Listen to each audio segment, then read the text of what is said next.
And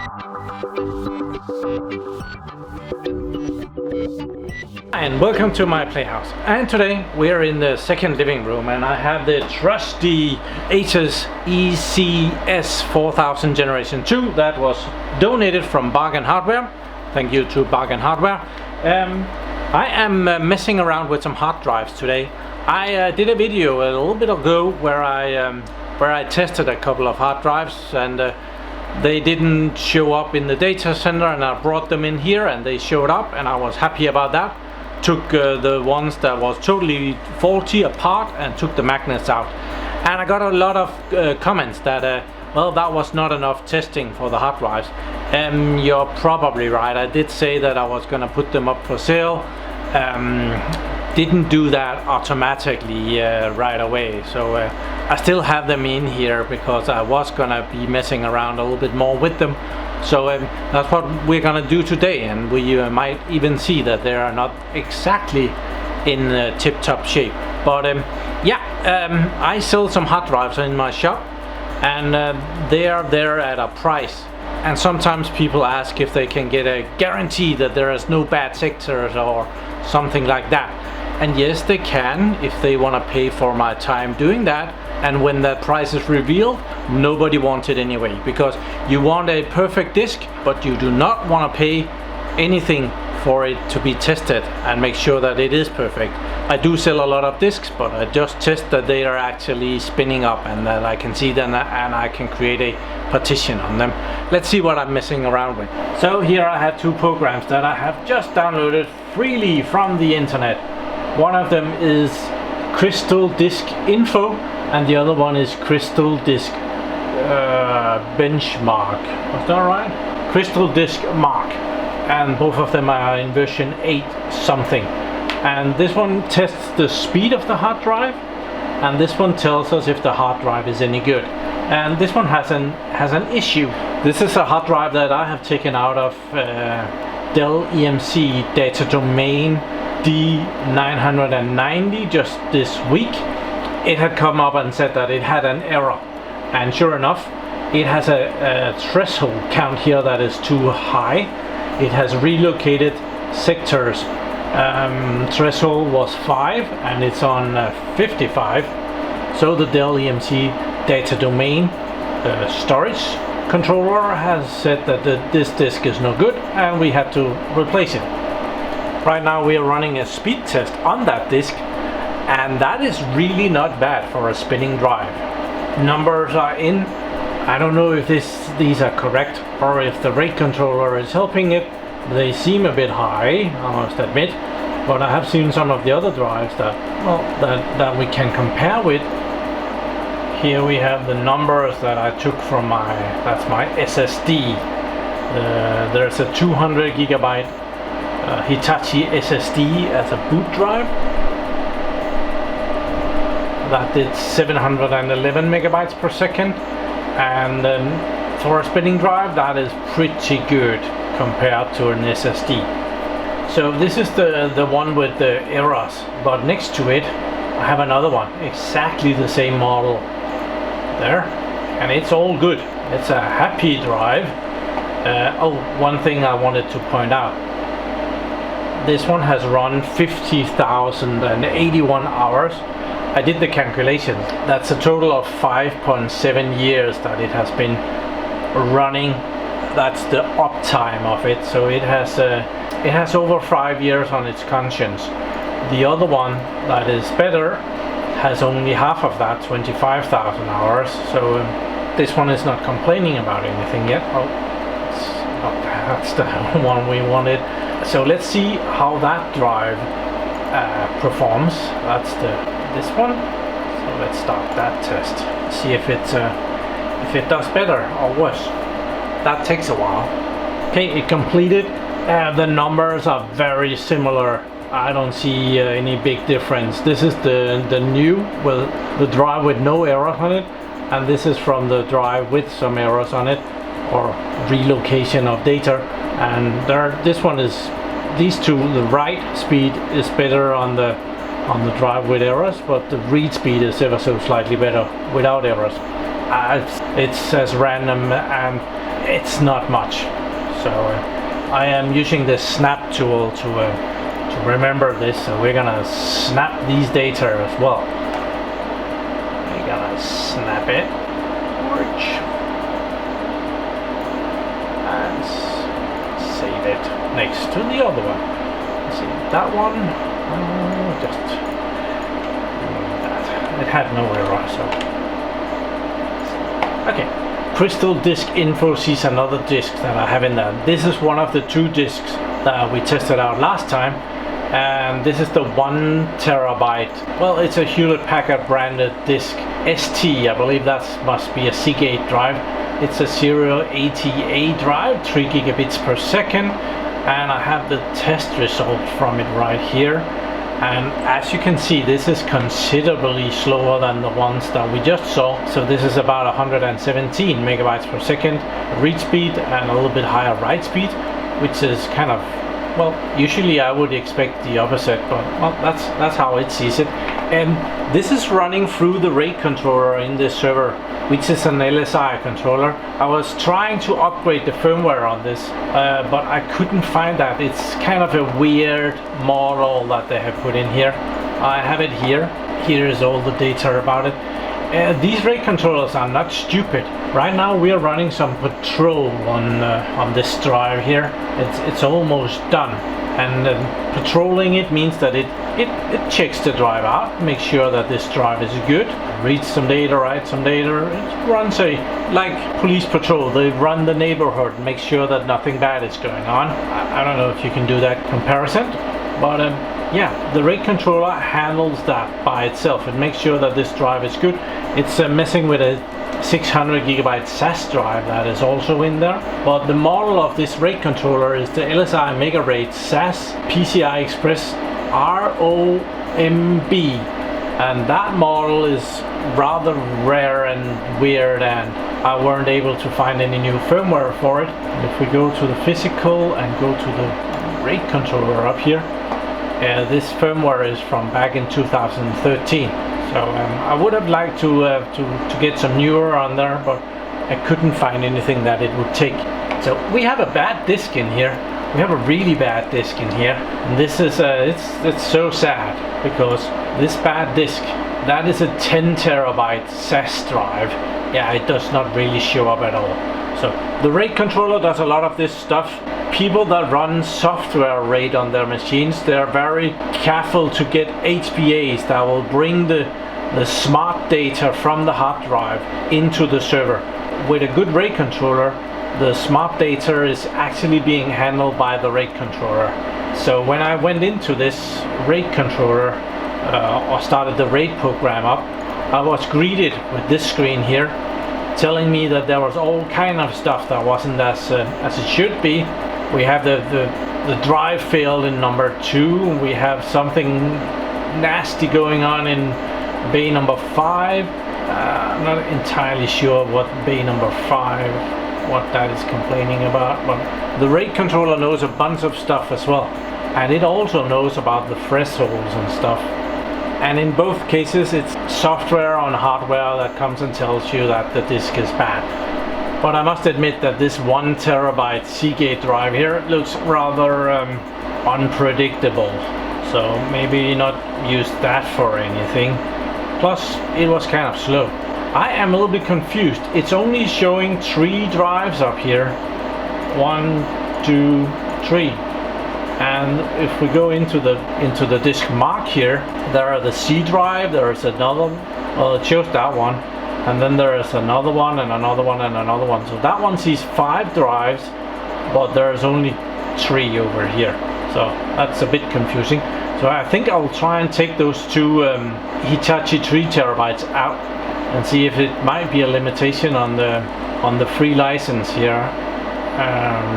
So this is the drive with the predicted failure. It has bad blocks that has been relocated, so the system has marked it, well, not this system, but as said, it came out of a Dell EMC data domain system, and that system had predicted that this drive is gonna fail.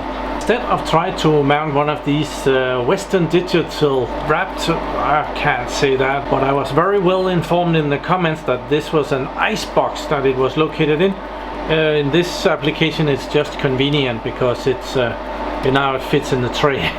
But yeah, we're gonna check that, see if it's worth anything compared to the real enterprise. Well, they do say that this is enterprise storage, but let's see if that's true. This is the RAID controller that I'm not able to find any new firmware for. If anyone has a good idea, do let me know in the comments below. This confuses me. That Western Digital drive shows up as a 73 gigabyte drive. I was so sure that they were 300 gigabyte drives. Here is the other one. It does say 300 gigabytes right there. Okay, I was just on my way in to try and partition that drive, but I get an error from the RAID controller that drive number 2 is messing up. We got that before. I thought it was one of the 3 terabytes. This must be one of the other ones. It could be the 600 gigabyte drive that is messing with us. This is rather weird that 300 gigabytes is showing up as a 73 gigabytes. Just gonna call it weird. I'm gonna run a test on it. It seems we have it in here and the drive is doing good. So this drive has come out of a computer. You can kind of see that it has been turned on and off every day, at least once, and then it hasn't run that much. It has only run 14,000 hours, so on in the daytime and off at night, but turning on and off. And this is a 10,000 RPM hard drive. I might have seen this wrong. I might have gotten a 300 gigabytes and a 80 gigabytes. That is what it says up here. But I just got into my head that both of them were 300 gigabyte drives. I was probably wrong. We'll definitely check that when we take the drive out. Okay, it did not do badly, but well, it's not the best drive. Those Hitachi drives beat the crap out of them. Not exactly bad. I have another thing that I want to try. Okay, definitely my mistake. This one is an 80 gigabyte and this one is a 300 gigabyte. I had just seen them as both being 300 gigabytes, so I was wrong. That doesn't happen too often, luckily. So we're gonna pop that back in and we're gonna pop the 300 gigabyte drive in. And I wanted to compare with a couple of old laptop hard drives. This one I think is the most dodgy one. That one has come out of a Lenovo laptop, and this Toshiba, I have no idea, but the Toshiba is 160 gigabytes and this is 250 gigabytes, so well, this might be the most dodgy one. So we're gonna try and pop those in as well. I would have liked to try some SAS drives as well, but the converter that goes from 3.5 to 2.5 only takes SATA drives, and I don't know if I have another one. While the computer is doing the last little bit of the hard drive test, I have some subscriber packages that I would like to share with you. First one is from Alfred C, or Alfred C in Australia. And Alfred has sent me a very nice and long letter here, 2 pages, and he has done some very exciting work on the IBM X3650 model 2 and 3, where he has experimented with making the server more less noisy. So he has a web page here for that experiment, and I have been looking at it. It's a PDF book that you can freely check out how he has replaced the fans in that. And also he does some stickers here, and these are stickers to put on the end of the hard drives. I don't have any. I do not have any of the IBM hard drive cages, right? But these stickers should fit on the end of the hard drive cages. He has done some with my PlayHouse and some with movie website that I have been hosting. And these small stickers are meant to be put on the hard drive cages. And he has sent me some different versions of that. He couldn't remember what my drive sizes was, so I got a selection of generic ones. So thank you very much to Alfred. Next package is from Timothy, and he's from the United States. TN, I think that's Tennessee. I could be mistaken. He has sent me something for my Lenovo M93, and it's here. It's the bracket to mount it on the back of the screen. And I would like to thank Timothy for the thought and the effort of sending this to me. He just called himself Tim, but I actually already have this bracket and it does not fit on the back of my screen. And I just got the new PC and it also came with a bracket. So thank you very much for the effort, but I already had it. I really do appreciate people that likes my stuff so much that they want to send me good stuff for me to fix my problems, but I would very much encourage you to email me first, because this was $30 shipping this bracket, which I already have, and I feel really bad that I don't really have anything to use it for, so I feel bad about that. But thank you very much for the thought and effort. Then I have another subscriber package. This one I knew was coming, and this one was from Tai Jensen, and he's from Denmark. And we have been hanging out on Discord, and we were talking about ROM. And I had been down at the local shop and bought the most expensive ROM, which was really crap. So Tai Jensen thought that I needed a good ROM, so he sent me this one. And he sent one for me and one for himself, so we had a tiny little ROM tasting on Discord when both of them had showed up. So thank you very much to Tai Jensen for the ROM. Thank you. So the testing is done here, and the last one that I have tested is the 300 Gigabyte Western Digital in the icebox, and the results are over here. And it's doing about, okay, 125 megabytes per second. Read speed, 132 write speed, that's the highest numbers. But the first time I tested it, it did this, and I do not have a clue why it did this. You can see it's the same disk, and I have no idea. I was kind of planning on saying that this one was broken, but now it seems to be fine. A bit weird. So let's go through some of the other ones. It seems that the 300 Gigabyte Western Digital ice thing has an issue. It is yellow down here. I don't understand the numbers, but it says that current pending sector count is not okay. I have no idea what that is, but apparently it's supposed to be 0, threshold 0, and it's 180. But it doesn't really make sense compared to all the other numbers. So I'm not gonna be wise guysing that one and tell you what that is, because I haven't got a clue. Let's see the other results. So here we have the grand result. This is the internal SSD, and it did way better than everything else. All the other drives are spinning disks. So the next spinning disk is the 1 terabyte, the one that was bad. This is a Seagate, but it's Hewlett Packard branded. It's a 3.5 inch hard drive, and it didn't do very well for that kind of disk. The 3 terabyte Hitachi drives did very well. Over here, 236 can read and 187 write. Very good. And then there is a 600 gigabyte SAS drive in there, also a Seagate, and that did really well as well. 270 megabytes per second and 227 megabytes write speed, which is very good. This is also a 3.5 inch hard drive. So very good. Not so good, that's the 1 terabyte drive, underperformed kind of. Down here we have the 2.5 inch hard drives, and these two first ones, which are really low, came out of old laptops, and the worst one of them was the Toshiba. So that did about 66 megabytes per second read speed and 85 write speed. Over here this turned out to be an Hitachi, but Lenovo branded, that did ever so slightly better, 86 megabytes per second read speed and 89, almost 90 megabytes write speed. Very good. And then we have the 300 gigabyte Western Digital Icebox drive right here, and that did better than these, way better than these. So it's not a bad drive, but compare it to the Enterprise SAS drive, which this is an Enterprise SAS drive, this is an Enterprise SATA drive, this is an Enterprise SATA drive, which didn't do very well, and this is an Enterprise SSD. So yeah, it runs short of that. So I do really hate to throw out hard drives, and I had these two that are not really very good.